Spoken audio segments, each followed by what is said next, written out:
हरे कृष्णा। तो गृहस्थ आश्रम की क्लास में आपका स्वागत है। ये क्लासेस अब ऑलमोस्ट अपने एंड पे हैं।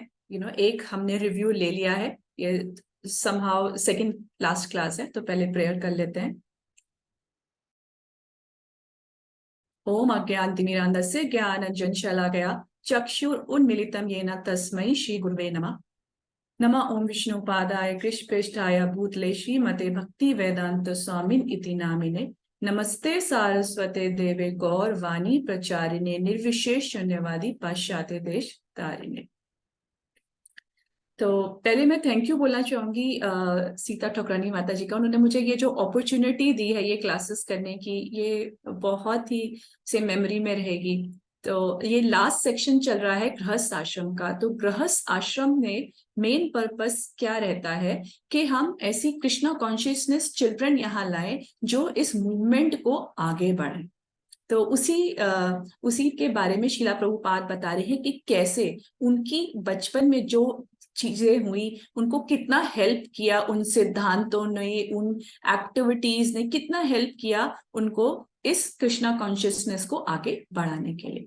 तो एक थैंक्स मैं यमुना को भी करना चाहूंगी, क्योंकि यमुना माता जी को जब मैं देखती हूँ शिला प्रभुपाद को डिस्क्राइब करते हुए मुझे बहुत अच्छा लगता है। सो आज मुझे भी अपॉर्चुनिटी मिली है विद ऑल हर विशेस।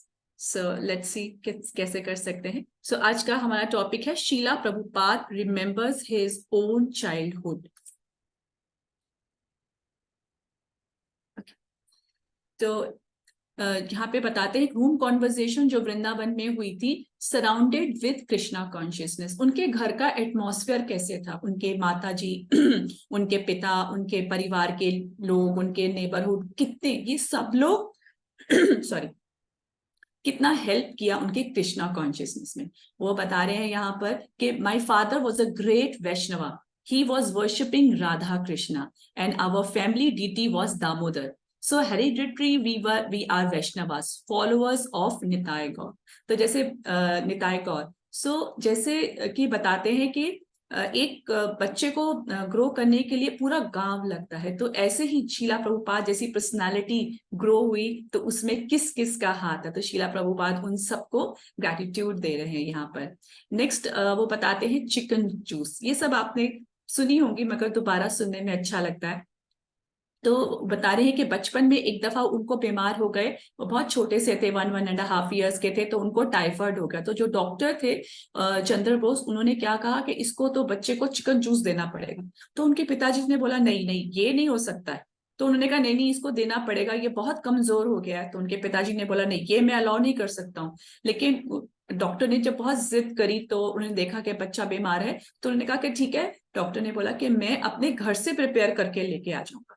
तो फिर उन्होंने लेके आए और उस बच्चे को पिलाया, शिला प्रभुपाद को, अभय को। तो उन्होंने पीते ही उसको वॉमिट कर दिया। उसी समय उनके पिताजी ने उसको उठाकर बाहर फेंक दिया और डॉक्टर ने कहा कि चलो ठीक है कोई बात नहीं। इस तरह से देखिए, जैसे वैष्णवास होते हैं, प्योर डिवोटीज होते हैं, वो इस तरह की कोई भी चीज ले नहीं सकते हैं। नेक्स्ट चीज बता रहे हैं, I did not like to waste. Shila Prabhupada बता रहे कि ये मेरी चाइल्डहुड प्रैक्टिस है, मुझे कोई भी चीज वेस्ट होती हुई अच्छी नहीं लगी, because everything is Krishna's property, I don't like, है ना। तो मुझे कभी भी कोई चीज अगर वेस्ट हो रही है तो मुझे बिल्कुल भी अच्छा नहीं लगता। अगर मैं सड़क पे जा रहा हूँ, मैं देखता हूँ कोई टैप खुला हुआ है, तो मैं उसी समय उसको बंद कर देता हूँ। Why it should be wasted. Clear concept है कि कुछ भी चीज वेस्ट नहीं होनी चाहिए। फिर नेक्स्ट चीज बता रहे हैं, it is sent by God.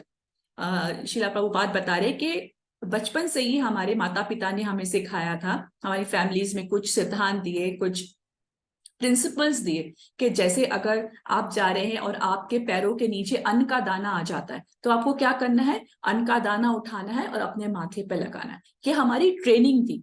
कि आइडिया क्या है इसके, कि ये जो ग्रेन है, ये जो सीड है, ये जो बीज है ना, ये जो बीज है ये आपने नहीं बनाया, ये मैन मेड नहीं है, ये भगवान ने भेजा है। और जो चीज भगवान भेजते हैं, वो भी जो भी भगवान हमें देते हैं वो स्वयं भगवान ही है। This is God consciousness. इस तरह से उनकी ट्रेनिंग हुई है बचपन में। फिर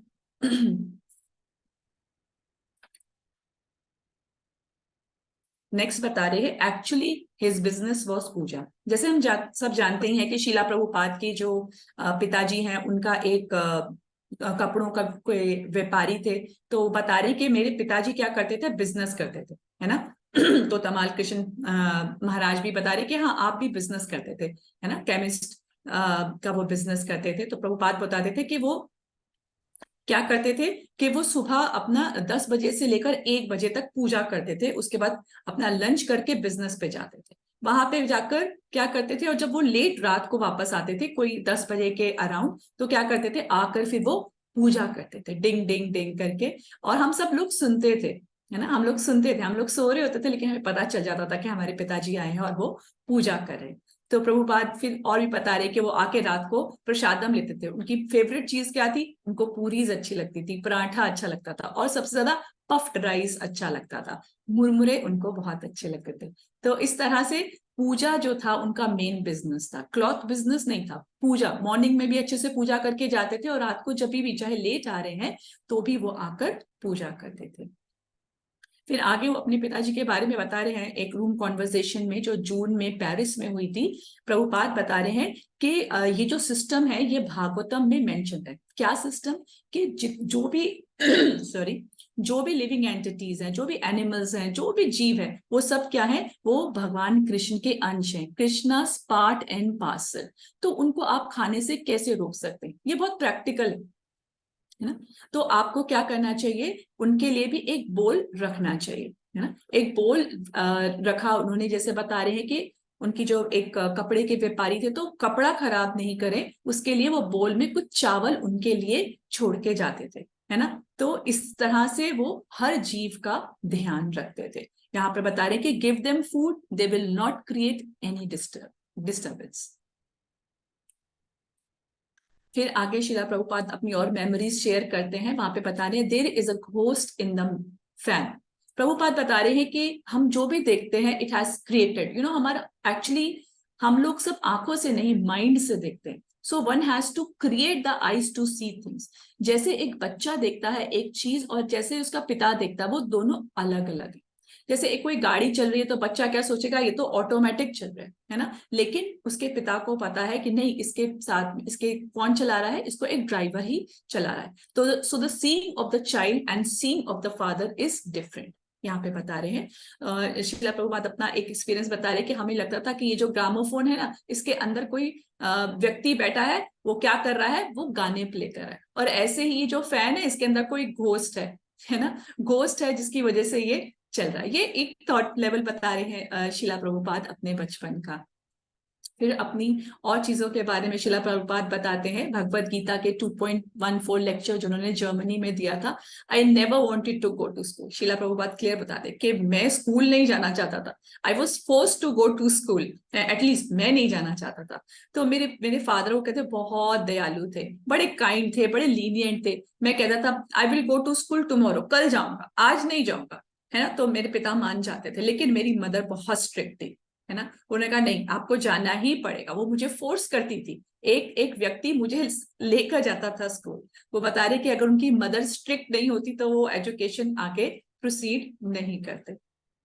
आगे फिर शिला प्रभुपाद बता रहे हैं I was a very naughty boy, I was very naughty boy, है ना। तो उसमें जो उन्होंने लेटर लिखी है ब्रह्मानंद को, ये बड़ी अच्छी आप सुन सकते हैं कि बता रहे हैं कि यू आर माई डिसओबीडियंट सन। ब्रह्मानंद प्रभु उनको लिख रहे हैं कि शिला प्रभुपाद, मैं आपकी बातों को पूरी तरह से मान नहीं पा रहा हूँ, सो मैं आपका एक आज्ञाकारी पुत्र नहीं बन पा रहा। लेकिन शिला प्रभुपाद क्या बोल रहे हैं, नहीं, मुझको क्या लग रहा है कि तुम डिसोबीडियंट सन नहीं हो, I am your disturbing father. मैं तुमसे वो डिमांड कर रहा हूँ जो बहुत अनरीजनेबल है ना। एक्चुअली क्या हो रहा है कि मैं तुम्हारा फादर एक्ट नहीं कर रहा हूँ, तुम मेरे फादर एक्ट कर रहे हो। बता रहे कि 1930 में 40 साल पहले मेरे पास एक पिता थे ना। I lost my father in 1930। बता रहे कि हाँ सॉरी, कि 1930 में अबाउट 40 इयर्स बैक मेरे पिताजी का देहांत हुआ। लेकिन अब क्या है कि भगवान कृष्ण की कृपा से मेरे पास इतने सारे अमेरिकन यंग फादर्स हैं। तो इन सब अपने डिसाइपल्स को क्या बोल रहे थे, यंग फादर्स, आप मेरे पिता समान हैं। फिर क्या बता रहे, आई एम डिमांडिंग, मैं बहुत ही डिमांडिंग हूँ, है ना, इससे आपके ऊपर बहुत लोड पड़ता है, लेकिन इससे क्या होगा, Krishna will be very pleased if you will kindly tolerate some unreasonable demands from me. Krishna की प्रसन्नता के लिए ये कुछ, मैं अगर कुछ रीजनेबल डिमांड्स भी कर रहा हूं तो कृष्ण को प्रसन्नता होगी, तो आप प्लीज इनको पूरा कर दीजिए। फिर और एक घटना बता रहे हैं अपने बचपन की, आई मस्ट हैव 2 गन्स। शिला प्रभुपाद बता रहे हैं कि बचपन में उनके पिता ने उनको एक गन लेके दी, तो उन्होंने बोला कि मुझको एक और चाहिए, तो उन्होंने, उनके पिता ने बोला क्यों, क्यों मेरे पास 2 हाथ है ना, तो 2 गन्स चाहिए मेरे को। तो पिता ने उनको बोला कि you are very naughty, I am not going to buy. तो जिद करने लगे, शीला प्रभुपाद बहुत जिद करने लगे, है ना। तो फिर उनके पिता ने प्रेम पूर्वक उनको 2 गन लेके दे दी। वो क्या कह रहे, मैं अपने पिता का बहुत ही प्रिय पुत्र था, वो हमेशा मान जाते थे। somehow he knew कि this is a special child। Next वो बता रहे हैं the tram car is, sorry ये गोइंग है, the tram car is going on trolley. तो कह रहे बचपन में सोचा था कि जो ट्रैम कार ट्रॉली पे चल रहा है ना, ये अपने आप से चला, तो क्या होगा अगर मैं अपनी स्टिक रख दूंगा, उसको टच करूंगा, तो मैं भी ट्रॉली की तरह आगे बढ़ सकता हूँ। तो इस तरीके से उनका बचपन में कुछ एक थॉट लेवल बता रहे हैं। फिर नेक्स्ट बता रहे हैं I was not desiring to take medicine. ये बड़ा इंपॉर्टेंट है, बता रहे कि जब मैं छोटा था ना, तो मैं दवाई खाना बिल्कुल पसंद नहीं करता था।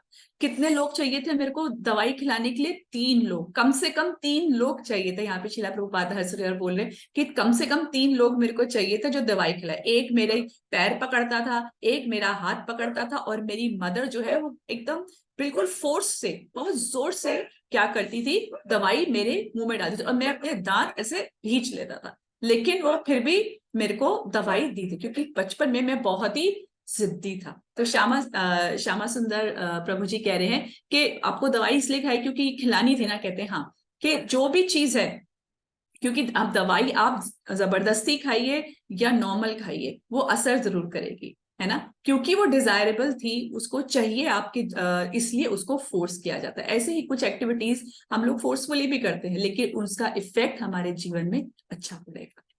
There is a scar. यहाँ पे शिला प्रभुपाद श्रीमद् भागवतम के फर्स्ट कैंटो के 8th चैप्टर के 30th श्लोक की में एक लेक्चर जो उन्होंने मायापुर में दिया था, उसमें बता रहे हैं कि बचपन में जब मैं बहुत छोटा था, तो मैं माचिस से खेल रहा था, तो मेरे पूरे कपड़ों में आग लग गई थी, है ना। आप स्कार भी देख सकते हैं, शिला प्रभुपाद बता रहे हैं, है ना। मैं उस दिन मर जाता, लेकिन मैं फॉर्चुनेटली मैं बच गया। देखिए कैसे एनोलॉजी दे रहे हैं शिला Prabhupada. The cloth was burning, जो कपड़ा मैंने पहना था वो जल गया था, है ना, लेकिन मैं नहीं जला। तो इसी तरह से नैनम शस्तानी छिन्नानी न दहती पावका, the soul is never cut, है ना। So soul is never cut into pieces by any weapon, neither it is burned. Fire मतलब अगर शरीर जल भी जाता है तो क्या है, आत्मा नहीं जलती है। तो यहाँ पे कितना अच्छा एग्जाम्पल वो लिंक करके बता रहे कि जैसे उनके कपड़ों को आग लगी मगर वो बच गए, उसी तरीके से जब शरीर नष्ट हो जाता है, इसको काट सकते हैं या जल जाता है, लेकिन आत्मा को ना तो इसको जलाया जा सकता है, ना इसको काटा जा सकता है, ना ही इसको सुखाया जा सकता है, ना ही इसको गीला किया जा सकता है। तो शिला प्रभुपाद हर चीज से, हर एक्टिविटी से, हर को एनोलॉजी एक उदाहरण के रूप में हमारे को समझाने का बहुत अच्छा प्रयास करते हैं। फिर एक लेटर जो उन्होंने लिखी थी अपने एक डिसाइपल को, when will I have such a nice deity. तो शिला प्रभुपाद बता रहे हैं कि जब वो छोटे थे तो अपने पास में ही मलिक के जो एक टेम्पल था वहां जाते थे, है ना, और वो सोचते थे कि मुझे कब इतना सुंदर डीटी मिलेगा, है ना। तो अब बता रहे कि कृष्णा इतना काइंड है कि अब मैंने इतने सारे temple all over the world बना लिए, है ना। कहा तो मैं एक डीटी चाहिए था, मैंने भगवान से प्रार्थना करी और अब मैंने इतने सारे टेम्पल बना लिए। तो वो बता रहे अपने डिसाइपल को कि मैं क्या चाहता हूं कि कम से कम 108 मंदिर मैं बना पाऊं before my death, you know, I want to establish at least 108 temples before my death। इसके लिए क्या करना होगा, आपको प्रयास करना होगा और डिवोटीज को भी ट्रेन करना होगा। आगे बता रहे हैं शिला प्रभुपाद, आई इमिटेटेड माई फादर, है ना। मैं मेरे मेरे फादर की नकल करता था या उनको इमिटेट करता था। क्या इमिटेट करता था? बच्चे क्या करते हैं, अपने पेरेंट्स की जो आदतें होती हैं, जो उनकी क्रियाएं होती हैं, उनकी हैबिट्स और एक्टिविटीज को इमिटेट करते हैं, उसको फॉलो करते हैं, है ना। तो छोटे होते मैंने अपने पिता को देखता था कि वो डीटीज को की पूजा कर रहे हैं, तो मैं बोलता था कि मेरे प्रिय पिताजी, आप क्या करो, मुझे भी कृष्णा की डीटी लेके आओ। तो उन्होंने क्या किया, एक बहुत सुंदर कृष्ण राधा कृष्ण की डीटी दी, है ना। तो शुरू शुरू में इमिटेटिंग कर रहा था। तो ऐसे ही महाराज परीक्षित भी क्या करते थे, वो कृष्णा के साथ खेलते थे, डॉल्स के साथ खेलते थे। ऐसे मीराबाई भी खेलती थी। तो क्या होता है, इसी तरीके से ये बिल्डिंग होती है, एक बहुत ही शुद्ध वैष्णव है, शुद्ध भक्त भगवान के मन। तो ऑल चांसेस आर दे, तो everybody should give an opportunity अपने बच्चों को कि वो इस तरह की एक्टिविटी में इंडल्ज हो सके। फिर आगे एक और है, आई इमिटेटेड माई फादर। अच्छा ये रिपीट है, सॉरी। उसके बाद क्या है, only writing of books is new. क्या बता रही है, जो भी चीजें मैं आज कर रहा हूँ, रथ यात्रा कर रहा हूँ, राधा गोविंद सेवा कर रहा हूँ, प्रसादम डिस्ट्रीब्यूशन कर रहा हूँ, ये सब मैंने, ये ट्रेनिंग मेरे को बचपन में मिल चुकी है। ओनली जो ये मैं बुक्स लिखता हूँ ना, ये मैं अपने गुरु महाराज की आज्ञा से लिख रहा हूँ। लेकिन बाकी की सब चीजें, रथ यात्रा, राधा गोविंद सेवा, प्रसादम डिस्ट्रीब्यूशन, ये सब की ट्रेनिंग मुझे बचपन से मिली है। मैंने सिंपली क्या किया है, जैसे मेरे पिताजी या मैंने आसपास देखा करते हुए, मैं वैसे ही कर रहा हूं। फिर आगे शिला प्रभुपाद बता रहे हैं, he wanted me to become a Vaishnava. Who wanted? My father. उनके पिताजी जो एक बहुत बड़े वैष्णव थे, वो क्या चाहते थे कि मेरा पुत्र भी वैष्णव बने। तो जब भी उनके घर में कोई साधु संत आते थे, तो क्या आप उनसे प्रार्थना करते थे कि प्लीज आप मेरे बच्चे को ब्लेस करो कि ये राधा रानी का सेवक बने, ये राधा रानी की सेवा कर सके। वो हमेशा सबसे प्रेयर करते थे।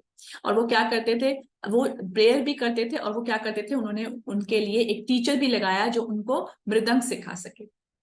तो अब उनके पास दो टीचर आते थे। उनकी मदर चाहती थी कि वो बैरिस्टर बने, तो उनको एक टीचर आता था एबीसीडी सिखाने के लिए, और दूसरा टीचर आता था मृदंग बजाने के लिए। तो क्या होता था, वो जो एबीसीडी वाला टीचर है वो वेट ही करता रह जाता था, और शिला प्रभुपाद क्या करते थे, वो मृदंग बजाते थे। मदर उनकी बहुत गुस्सा होती थी, वो बोलती क्या होगा, तुम मृदंग बजाओगे तो क्या होगा, है ना।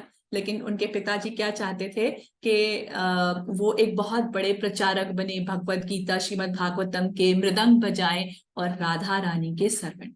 तो शिला प्रभुपाद बता रहे हैं, I am very much indebted to my, ये जो सब चीजें हैं वो मेरी फादर को मैं ओ करता हूँ, क्योंकि वो ऐसा चाहते थे, उन्होंने इस तरह की सर्कमस्टांसेस दी, ऐसी प्रार्थनाएं करी, तो मैं ये बन सका। तो शिला प्रभुपाद सबको सजेस्ट करे हैं कि so every parent should think like that, otherwise one should not become father and mother. That is the injunction is shastra. एक माँ को या किसी को माँ या पिता नहीं बनना चाहिए, गुरु नहीं बनना चाहिए, अगर वो अपने जो आश्रित है उसको इस जन्म मृत्यु के चक्र से ना निकाल सके। कैसे? कृष्ण का सेवक बन सके। तो नेक्स्ट वो क्या बता रहे हैं, only prasad. My father would never take at any one's house or in the hotel. वो मेरे पिता जो है वो कभी भी बाहर से खाना नहीं खाते, किसी के घर में या किसी होटल में खाना नहीं खाते थे। वो देखते थे कि कोई ना कोई टेम्पल होगा, वहां जाके प्रसाद देते थे। कितने सारे टेम्पल है ना। इवन 10 साल पहले बता रहे कि क्या कि सिर्फ दो आना, सिर्फ दो आना वो पुजारी को देते थे, और वो इतना सब कुछ उनको देता था, खिचड़ी, वेजिटेबल, इतना सारा, सिर्फ 2 आना। मगर रूल क्या था, सिद्धांत जो उन्होंने शुरू से सीखा कि सिर्फ प्रसादम ही लेना है। फिर आगे शिला प्रभुपाद एक वीडियो जो उनपे बना था आचार्य पार्ट 1 में बता रहे हैं, my son is not going to be a mileage, है ना। माई फादर वो क्या चाहते थे कि ऐसा नहीं चाहते थे कि एक बिजनेसमैन बन जाए और बस पैसे कमा रहे हैं और इंग्लैंड जा रहे हैं, वहां मीट खाएंगे, तो वो कह रहे कि बैरिस्टर बन जाए। तो मेरे पिताजी ने बोला कि नहीं, मेरा जो बेटा है वो कभी भी मलेच्छ नहीं। तो ये कुछ चीजें हैं शिला प्रभुपाद के जीवन की मेमोरीज हैं, जिन्होंने इनको बिल्ड किया। कैसे प्रसादम खाना है, क्या बुक डिस्ट्रीब्यूशन है, डीटीज को कैसे वर्शिप करना है, ये सारी की सारी क्वालिटीज जो हैं उन्होंने अपने पेरेंट्स से, अपने आसपास की चीजों से सीखी, और यहाँ पर वो शेयर करें। तो thank you so much. I hope आपको अच्छा लगा होगा। हरे कृष्ण।